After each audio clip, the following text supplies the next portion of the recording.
Thank you for staying with us. Dr. Latozi Madosini Mpahleni is being remembered as one of the last practicing guardians of traditional Xhosa cultural music. The icon passed away on the 23rd of December. Broadcaster and host of Indaba Ye Ngoma, that's on Radio 2000, Mnisi joins us to reflect on the life and times of the legendary musician. Mpahleni, a pleasure to have you on the program this afternoon. Now, it's no exaggeration that Dr. Madosini has single-handedly kept alive the South African heritage of Xhosa music through her performances as well as her instruments. She is recognized worldwide for her sustained and exceptional contribution to the culture through the preservation and this popularizing of his Xhosa music both. Let's begin by discussing her legacy and her selfless service to our nation and its culture. He leaves a lot, I think, to be desired, just in as far as growing up in the Eastern Cape. And she basically just took on what she learned, I imagine, as a young girl. Ubakona imigidi in the rural areas at certain points in time. These instruments that we talk about that she then over time mastered, uati, stolotolo, umhube. She really just sort of took on such instruments and fused it, with a cultural sort of backdrop of Xhosa. And really that took her the world over in a sense that, she was required to go and somehow entertain crowds overseas where this music, this kind of music they were not familiar with. Yeah. So she leaves a great legacy, and I think in as far as the next generation coming up, they could learn a lot from her. Now, in 2020, during the height of COVID-19, she was honored by the Rhodes University by bestowing her its highest honor. In response to this accolade, many had said at the time that it was important that she be honored while she was still alive. Now that her spirit has transcended, how do you think South Africa, as well as the world, should be paying homage to this icon who our nation owes an unpayable debt of gratitude for all that she has done to preserve, to even share and propagate this rich Xhosa cultural heritage of music? I think we should keep her in our hearts and minds.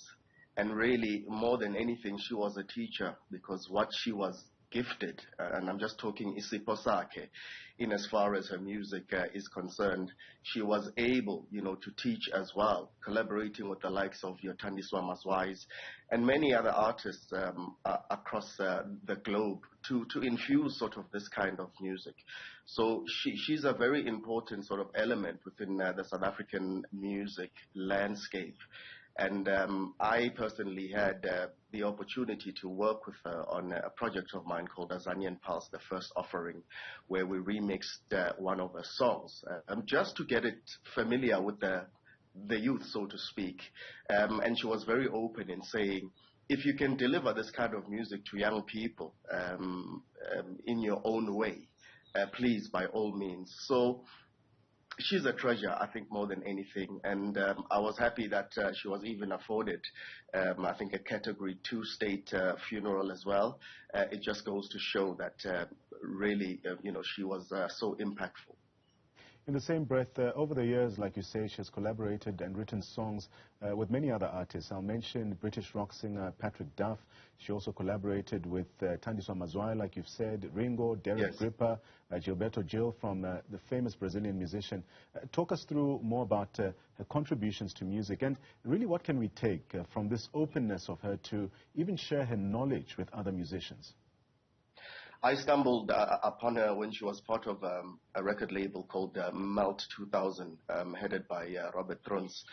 And at the time, there were quite a lot of them within that stable, as in South African musicians, Brazilian as well. But I mean, I can count the likes of Madosini being in that stable, the likes of Mabito Bejane, Moses Mulelekwa, and all of the Busim Shongo as well. And all of them within that label were sort of, collaborating together. At a point, they were out in London in a studio for for a year or two, just recording, this authentic music. Her collaborations of late, have been very important because, as I said earlier on, her being a teacher as well, she's able to hand over that skill, to the next generation that will hopefully just take this on, especially these traditional instruments. I think they're very important because we tend to forget about them. Istorodoro, uati, umkhube, and things of such nature. There's a gentleman by the name of Dizu Plakis, who heads Amampondo.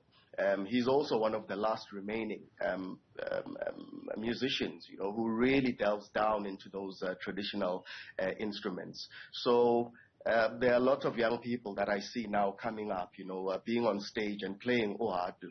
And it's always just beautiful to my ear. So I think in as far as the collaborations, they were very important because what she leaves behind is that legacy, and she leaves that skill factor with the instruments that she played. Now, Dr. Madosini also continued to perform around the world until her death.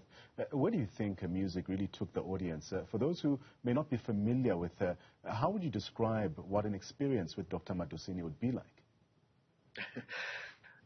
Authentic, raw, if I may say so, but also sort of heartwarming and thought-provoking.